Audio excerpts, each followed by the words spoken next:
Hey guys, in this video I'm going to show you how you can delete Telegram videos from your phone storage.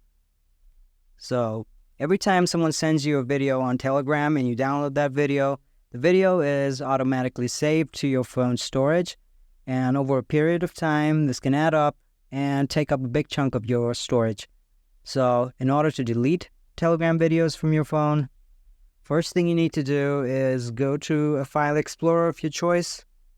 This will work with any file explorer.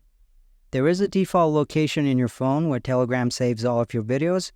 You will find this inside your internal storage. Go to Movies, and inside the Movies section, you should find a folder called Telegram. And in this folder, you'll find all the videos that Telegram has stored in your phone storage. Select the videos that you want to delete and delete them. And voila! You've now deleted the Telegram videos from your phone storage. If you found this video helpful, press the like button and subscribe for more content such as this. Have a great day.